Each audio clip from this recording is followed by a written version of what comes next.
Hey guys, it's Nicole. I'm back with another video, and this video is going to be a tribute to one of my all-time favorite singers, performers, actresses of all time.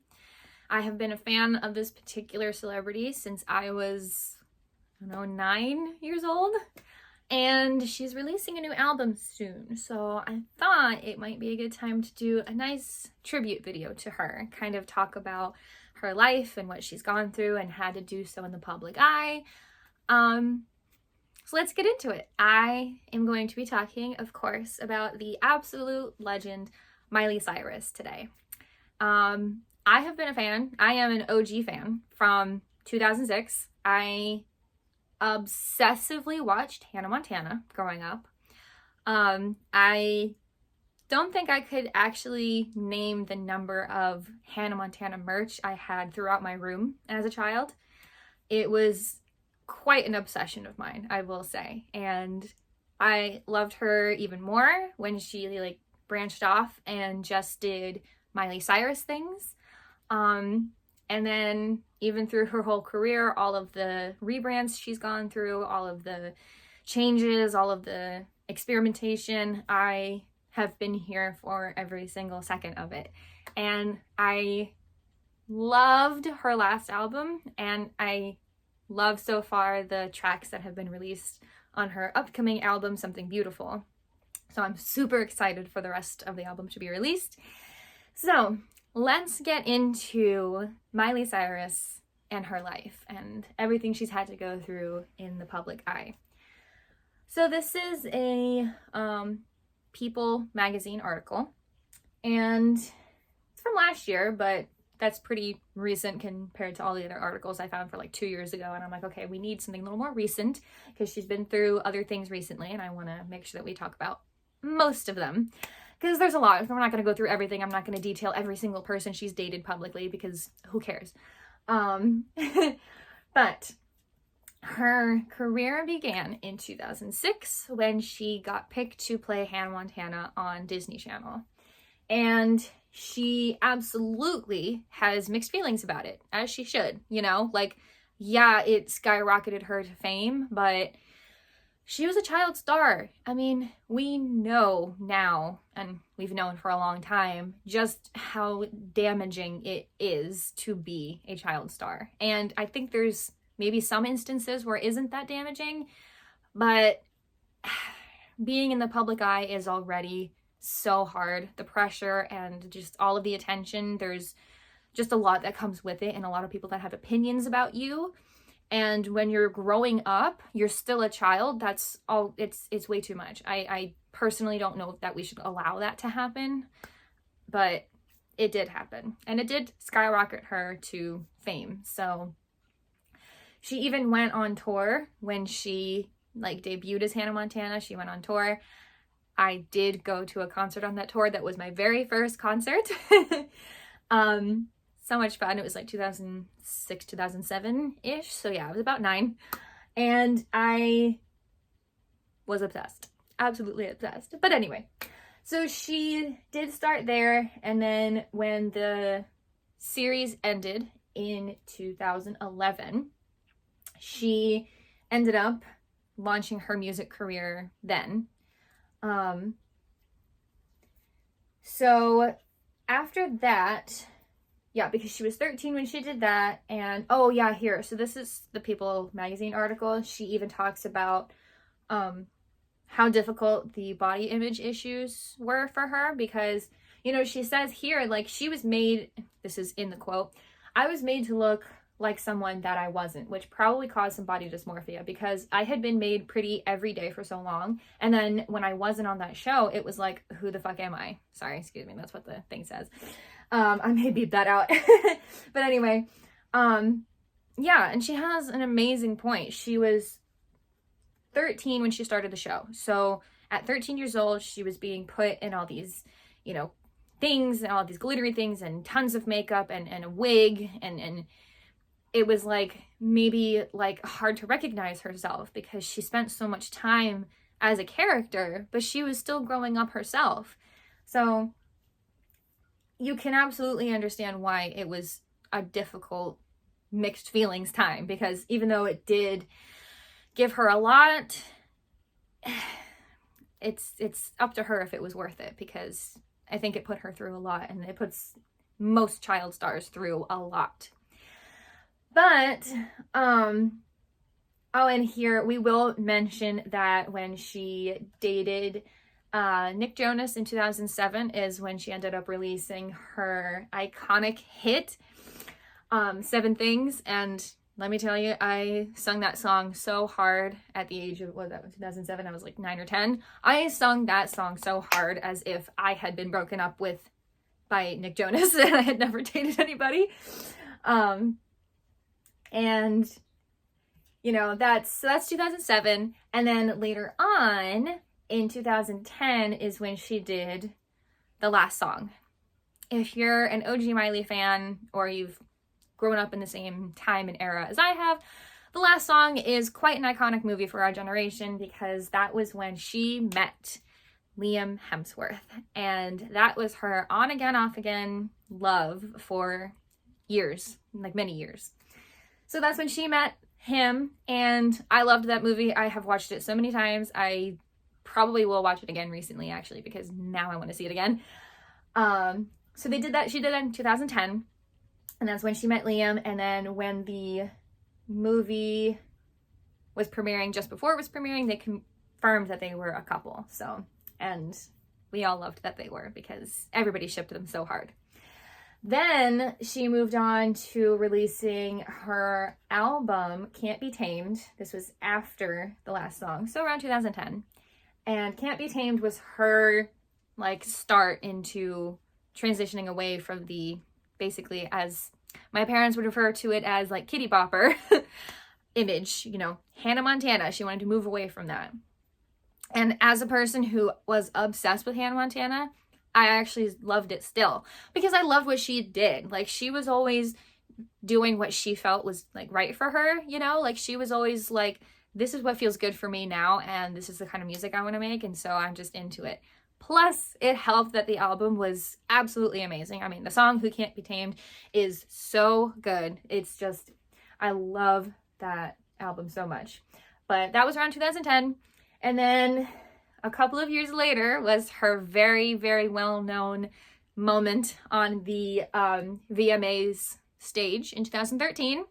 Her performance with, is it Robin Thicke? Yeah, with Robin Thicke. I actually don't know much about him. I just know him from this performance. But this is when she wore that outfit that a lot of people, I think maybe even SNL, made fun of. It's like, I don't want to say like vinyl, but like some sort of like shiny material, like bra top, and then almost like underwear kind of like bottoms, and they're like beige, like nude colored for her, and the little like space buns on the top of her head, because she had really short blonde hair at the time. So that was that performance, and obviously it was such a controversial thing, like for any woman that's been a pop star in the last, I don't know, 30, 40 years. Like, every time there's a pop star out there that comes out with something provocative, people get really up in arms about it, because they're like, what about the children? And the answer to that question is always, you control what your children watch. Don't let them watch it. That simple. So, and if you get mad at that, that's your own problem. I can't imagine trying to control how things are out in the world just because you don't want to restrict your child from watching things. I can't understand that personally, so we're going to move on from that. But anyway, so 2013 is when she did that. It was when she was at the VMAs and she did the performance with Robin Thicke. And I honestly loved it. I remember when it came out. I was in high school when that came out, and I thought it was so great. I mean, and I never had a parent like that was like super against it. So like even my parents were like, yeah, that's just what she's doing now. Like, it's just not that crazy. I was in high school, so it wasn't even that bad anyways. But, you know, she was giving interviews at the time, and she had already got engaged to Liam Hemsworth at this time as well, because she got engaged to Liam Hemsworth in June of 2012. But then they called it off. I think it doesn't say when, but basically she had been through all of that, and so She had given an interview where she was like, now, this is a quote, "Not only was culture changed, but my life and career were changed forever. It inspired me to use my platform for something much bigger. If the world is going to focus on me and what I'm doing, then what I'm doing should be impactful and it should be great." So that's when she started to realize her reach to people, and we're going to get into some activism later that she did, because she realized how many people she could reach. So that was in 2013, and then later on in that year is when she came out with her album Bangers, which another iconic album. And when she did the song Wrecking Ball, there's actually a picture of her like in the music video, which, I mean, come on, like, even if you don't like the song or you disagree with what she did or you made fun of what she did, it's a pretty iconic video. Like, you can pretty much mention it to anybody and everybody knows the song Wrecking Ball and knows that she was sitting very provocatively, I want to say provocatively dressed on a wrecking ball. So, like, it's pretty iconic and pretty famous, and even if you don't like it, I'm pretty sure you know what it is. So you have to admit, she really did reach a lot of people with that. So going into her activism, the one that stuck out the most that they mentioned in this article is when for the VMAs for 2014, she ended up taking a young homeless man that she brought as her date for the evening to raise awareness for homeless youth. And she's really big on that, homeless youth. There's a lot of other things that she's done, like donations and other kinds of things to raise awareness and help as many homeless that she can. And that's when she even had the young homeless man accept, and his name is Jesse Helt, accept her Video of the Year award for Wrecking Ball and use the moment to speak about the cause. And that was when she found the Happy Hippie Foundation, a nonprofit organization focused on standing up for homeless youth and the LGBTQ community. She's already iconic, and like her godmother, Dolly Parton, she is just perfect. So, you know, for the next few years, she mostly makes appearances. She walked the runway doesn't really say where, but she did some modeling for a designer and walked the runway with him. And then she hosted the VMAs in 2015. I don't love her look. She has blonde dreads, and I feel like that's a little bit cultural appropriation there. Nobody's perfect. Didn't love that moment. Thankfully, she hasn't done it again. But she ended up hosting the VMAs in 2015, and that was when, like, her style really changed. Like, she has all these, like, pop, like, very bright, vibrant pop colors, kind of like stuff from the 80s, like very vibrant pinks and all those kinds of colors. And then she became also very provocative on stage. She had psychedelic tunes and even would, you know, include like exposing fake breasts and having giant things to strap onto her body. I'm going to put it like that so I don't get censored or age restricted on this video, hopefully. But hopefully you know what I mean. And that was her messing around. Again, a lot of her fans are basically people like me who were fans of her when we were young and she was young. And now she's older and we're older and we're all kind of going through this together. Like, we're all growing up together. And so, you know, she did this, does it really say like when it was after 2015, I think. Yeah, this is 2015. I was like 18, 19 years old in that year. So it's like, it kind of makes sense. Like, her fans were really people like me. So she was growing up with her fans and doing these provocative things on stage. And that's just what her fans were into at the time. I know I was into it. I loved it. I thought it was absolutely hysterical and I thought it was really fun.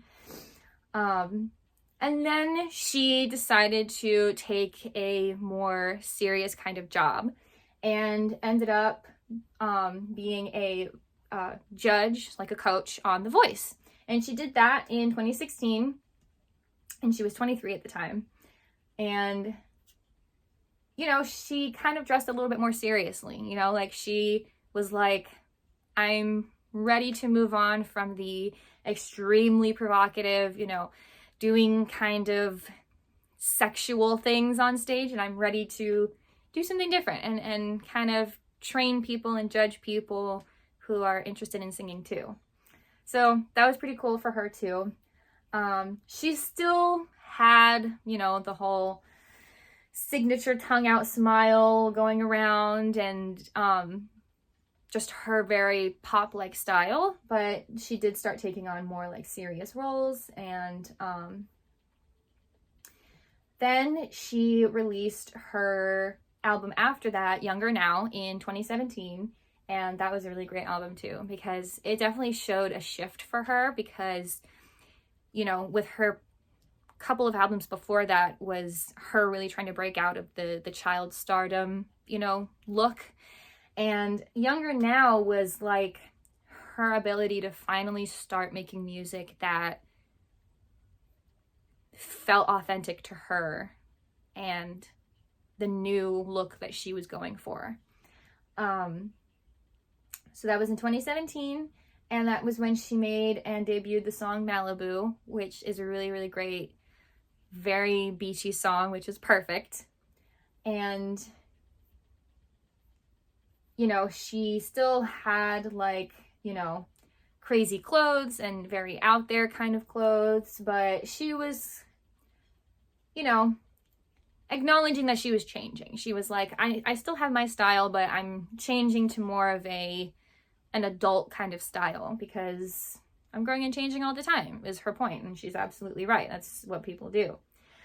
And then she performed at the 2018 Grammys with Elton John, which he was even quoted saying how much he loved performing with her and how much he had wanted to, which is nice, because who doesn't love Elton John? So they did Tiny Dancer together at the Grammys that year. And she did end up rekindling her romance with Liam Hemsworth, and they got engaged in 2016 again. And then, let me see. Oh yeah, she released another song in between this, a single. She released Nothing Breaks Like a Heart. It was the lead single off Mark Ronson's latest album, his first solo album in nearly 4 years. And then she got married to Liam Hemsworth in 2018. They ended up splitting, I think 8 months later, it says. Yeah, they split in 2019. And then she ends up dating a bunch of people, and it's in the public eye. We're not going to go into that because, again, who cares? That's her personal private life. But then she starts to kind of pivot her looks and her aesthetics towards pop rock, which is really cool, because then she came out with the album Plastic Hearts in 2020, which definitely had a lot of rock songs on it, and then had a lot of covers that she did either with the groups that did them or just did the covers. But they were really good. So I really like that album a lot. Because that album also, it says, featured a collaboration with Fleetwood Mac's Stevie Nicks titled Edge of Midnight. And really good stuff. And Stevie Nicks is amazing. And yeah, a lot of this article just lists also like a lot of the people she dated. So if you're interested, you can go look. But again, who cares, in my opinion. So then in 2023, in January, she released my favorite album of all time, Flowers. It was the best. Well, the Flowers was the single that she released first. I remember that when it came out. The actual title of the album is Endless Summer Vacation. And it is the most incredible album I've ever heard in my entire life. I think it is so authentic and vulnerable, but also has great vibes. Like, I love listening to that album when I go to the beach or like I'm having a day outside, because it just has such great vibes, you know?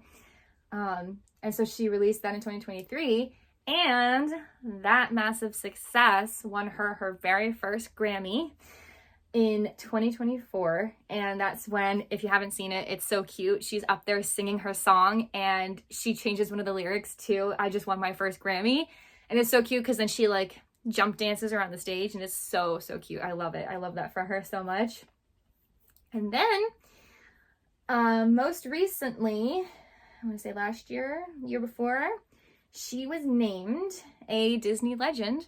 And I believe it said, yeah, she became the youngest person ever to be named a Disney legend. And she certainly is. And I love that she, you know, was into that and wanted to go do that because, like I said, I think there's a lot of complex feelings for her surrounding her Hannah Montana era, the whole Disney aspect of her life. But it did give her something, and it did give the world something. And I like that she is open to feeling the tribute to her Hannah Montana self. So that's pretty much everything leading up to now, her new album coming out soon, Something Beautiful. And I probably will give it a listen to and maybe make a video about it and talk a little bit about my favorite songs. But yeah, so thank you all for watching. I love Miley Cyrus, and I hope that this video kind of maybe turned your feelings around if you didn't really like her that much, because I think she's been through a lot, and I think she's a really cool person, and I love getting to see someone that I admired so much as a kid get to do what they love and actually make things that make sense to them and feel authentic to them. So I'm so happy for her, and I'm very excited for her album. So definitely go listen to it. It's coming out very soon. I don't remember the exact date, but there are a few tracks out right now. So definitely go listen to it. It's also going to be like a cinematic like masterpiece. There's like videos and everything. So it's not just music. It's definitely going to be something else. So definitely go check it out. And thank you so much for watching. Go ahead and subscribe to my channel if you liked this video, and you'll get notifications when I upload every week. And like this video if you enjoyed it. Maybe comment your favorite like Miley moment or era or anything, because I love finding other Miley Cyrus fans. And yeah, thank you all so much for watching, and I will see you all next week.